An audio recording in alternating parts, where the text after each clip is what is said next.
What's going on? It's Ed from ClicksGeek, and today we're going to talk about words you should remove from your lexicon when it comes to sales.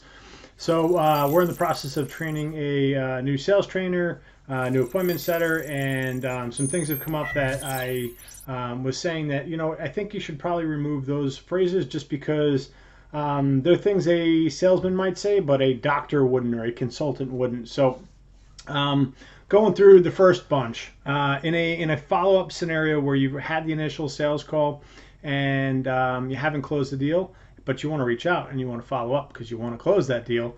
Telling the client that you're following up or that you're checking in or that you're reaching out, I would avoid words like that, and instead you'd say something like, I learned from Cardone, the reason for the call is, and maybe instead of saying you're following up, touching base, reaching out, you say, hey, the reason for the call is we just did a case study video where we had a client get 197 leads in 30 days, and I just wanted to reach out and explain it to you and get that in your hands so you could review it before you made a decision, or something along those lines.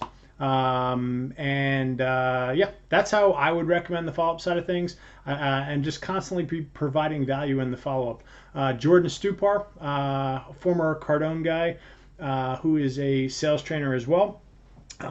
He's got specific percentages that he uses where a certain percentage of the follow-up is value-based, certain percentage is entertainment-based. So he does follow-up with memes, with all sorts of different things, and we subscribe to that as well. It's a good methodology. But again, get rid of follow-up, checking in, reaching out, stuff like that. Now, just overall in a sales scenario, a couple other words I think should be removed are things like trust me, and when I say it's like at the end of a sentence. We do X, Y, and Z, or you know what I'm saying?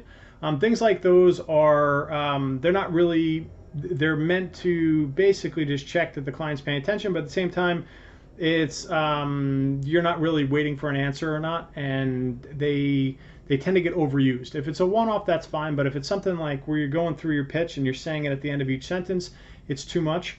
So trust me, when I say trust me, it's typically the client, you haven't earned the trust from the client, so saying trust me, it's a little disingenuous, in my opinion. And another one would be right. So using right at the end of the sentence, like, you know what I mean? They all kind of fall in that same category. I would avoid those kind of words. Again, you know what I'm saying? Here's one that my least favorite of all time, and it's I'll be honest with you, or I'll be honest with you. I get why you'd use it, but at the same time, if you use it, it kind of denotes that you were full of shit the rest of the time.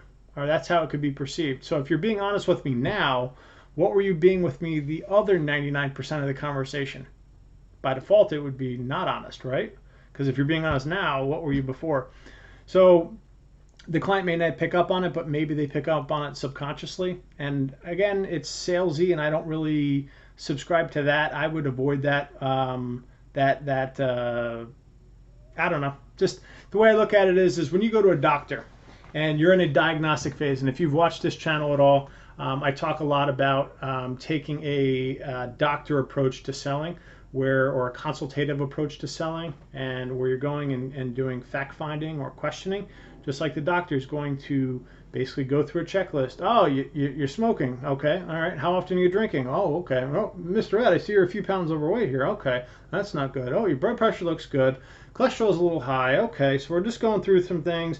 Then they're going through a checklist. They're not saying, you know what I mean, right? They're not saying I respect that. They're not saying those things at the end of sentences, and they're not saying I'll be honest with you. They're literally just trying to go through fact finding, to objectively figure out what's going on so they can diagnose and prescribe a solution. So if you go in with more of a mentality that you are a doctor or diagnosing an issue, and then prescribing a solution if there is an issue, because sometimes they're not and they're in a good place and they don't need what it is that you do, I think you'd be in a better place. So think like a consultant, think like a doctor, less like a salesman and more like an advisor, doctor, consultant. And I think you'd be in a good place. But just a few words I think you should try to remove from your language in a sales scenario. I know it doesn't happen overnight. It's not easy because these are things that you may have been saying for years. But if you put a concentrated effort on removing those, especially the "I'll be honest with you," that one drives me nuts because, like, oh, you're full of shit the rest of the time. So that's it. Just figured I'd throw this out there. And this was not to beat up on anyone in particular. This has been something I've wanted to cover for a long time. And I just seen a Mike Weinberg video yesterday. Mike Weinberg is the author of New Sales Simplified. And he had just done a video on words to avoid in the follow-up scenario. And he was covering like following up, checking in, reaching out, things like that. He had a little bit of a different push on what to say. But nonetheless, I wanted to make this video. I thought it'd be helpful, and that's it. This is Ed here from ClicksGeek. We're a Google Premier Partner Agency. We specialize in lead gen for local businesses. So if you need more leads for your business, give us a shout. I'll drop some links below to our management services, as well as some courses that we offer. And if you like the video, give it a thumbs up, subscribe, and that's it. Have a great weekend. Talk to you guys later. Bye.